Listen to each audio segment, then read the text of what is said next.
জাতিকে আল্লাহ পাক রব্বুল আলামিনে একটি ভালো অবস্থানে নিয়ে আসছেন। কারণ কথা আছে, হাদিসে আছে, মজলুমের দোয়া কবুল হয়। আল্লামা দেলওয়ার হোসেন সাইদি থেকে শুরু করে মৌলানা নিজামী থেকে শুরু করে 11 জন যে বড় বড় জামাত ইসলামের কেন্দ্রবিন্দু ছিলেন, তাদেরকে হত্যা করা হয়েছে। ওনারা মজলুম ছিলেন। ওনাদের একটাই কথা ছিল, আমরা মরতে রাজি, কিন্তু ইনসাফকে বিক্রি দিতে রাজি না, আমাদের নীতিকে বিক্রয় করতে রাজি না, আমরা আমাদের নীতি থেকে নত হতে রাজি না। ওনারা সর্বশেষ একটি দোয়া করছেন, আমরা ইনসাফের জন্য জান দেব এবং ইনসাফ প্রতিষ্ঠা হবে ইনশাআল্লাহ, ইনশাআল্লাহ। আল্লামা দেলওয়ার হোসেন সাইদি বলেছেন, বাংলাদেশের মানুষ তাকওয়াবান মানুষ। তারা জমিনের মধ্যে দান খেত করার পরে যখন আজান হয়, তখন আলিতে জমিনের সেই আলির মধ্যে দাঁড়িয়ে, সেই রাস্তার মধ্যে দাঁড়িয়ে গামছা পাতিয়ে সেখানেই নামাজ পড়ে। এই ধরনের তাকওয়াবান মানুষ হচ্ছে বাংলার মানুষ। বাংলাদেশের মানুষ ইমানে ভরপুর।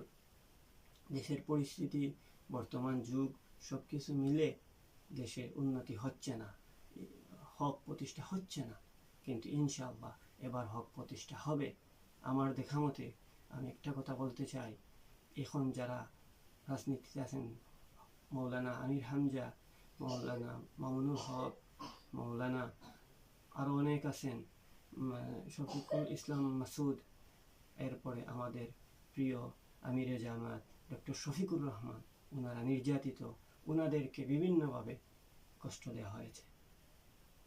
আমার মূল বিষয়টা আমি এখনো যেটা বলতে চাই সেটা হচ্ছে, আপনাদেরকে ইনসাফের জন্য এগিয়ে আসতে হবে, ইনসাফকে প্রতিষ্ঠা করতে হবে।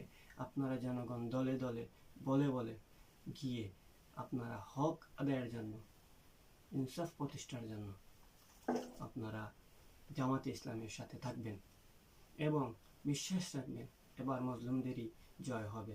আমার বিশ্বাস এবার বাংলাদেশের মাটিতে 200-এরও অধিক আসনে জামাতে ইসলাম বিপুল ভোটে জয়ী হয়ে এবার ক্ষমতায় আসবে। আমার এই বিশ্বাস, আমি বিগত কয়েকদিন যাবৎ রাজনীতির বিভিন্ন বিষয়ে জড়িত যাচ্ছি, কারণ আমি এবার ডিসিশন নিয়েছি, জীবনের অর্ধেক অংশ চলে গেছে, এবার একটু ইনসাফের জন্য কাজ করি। আমি সাধারণ এক মানুষ, কিন্তু আমার বিশ্বাস জামাতে ইসলাম এবার জয়ী হবেই হবে এবং ইতিহাস রচনা করবে। এবং জামাত ইসলাম জয়ী হয়ে ইনসাফ প্রতিষ্ঠাতে 100% নিশ্চিত এবং সফল কাম হবে ইনশাআল্লাহ। জামাত ইসলামের আমি ওনাকে অত্যন্ত ভালোবাসি। আমি প্রতিদিন তাহাজ্জুদের নামাজ, যেদিনই ওনার নাম ধরে দোয়া করেছি, চোখ থেকে জল টল টল করে পানি পড়ছে, আর কেঁদে কেঁদে বলছি, ইয়া আল্লাহ আমাদের আমিরে জামাতকে সুস্থ রাখেন, ইয়া আল্লাহ আমাদের আমিরে জামাতকে বর্তমানে নির্বাচনী পরিবেশে ওনাকে সব ধরনের ষড়যন্ত্র থেকে হেফাজত করেন, ইয়া আল্লাহ আমাদের আমিরে জামাতের মেধাকে ধৈর্য শক্তিতে রূপান্তরিত করে দেন, ওনার মধ্যে সবর এবং তাকওয়াকে আরও বাড়িয়ে দেন এবং ওনাকে ইসলামের জন্য, বাংলাদেশের জন্য হকের একজন ফিরওয়ালা বানিয়ে দেন, যাতে ওনার দ্বারাই বাংলাদেশের পরিবর্তনটা আসে। ইসলামের দ্বারা পরিবর্তন আসে, গরিব দুঃখী মেহনতি মানুষের হক আদায় হয়, এটা ইনশাল্লাহ প্রমাণ হবে। আরও আমার আরেকটি বিষয়, যেদিন নির্যাতন হয় আগস্ট মাসে 2023 সালের আগস্ট মাসে যখন দেলওয়ার হোসেন সাইদির মৃত্যু হয়, ওই দিন আমিও তাহাজ্জুদের নামাজ পড়ে অজরে কেঁদেছি, এতিমের মতো কেঁদেছি, হাউ মাউ করে কেঁদেছি, আর বলেছি, আল্লাহ আমাদের মাথার উপর থেকে আপনি ছায়ার উঠিয়ে নিয়েছেন, আরেকজন ছায়া দেন।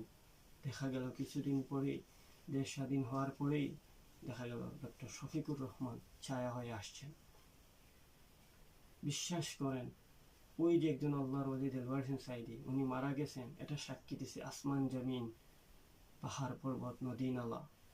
যেদিন ওনার মৃত্যু হয় ওই দিন ভূমিকম্প হয়েছে বাংলাদেশের বিভিন্ন জায়গায়।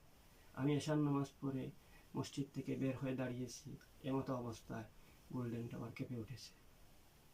এখান থেকে যখন আমার প্রতিষ্ঠানে গেলাম, গিয়েই লাইভে গিয়ে ফেসবুকে ঢোকার সাথে সাথেই দেখি আল্লামা দেলোয়ার হোসেন সাঈদীর কিছুক্ষণ আগে মৃত্যু হয়েছে।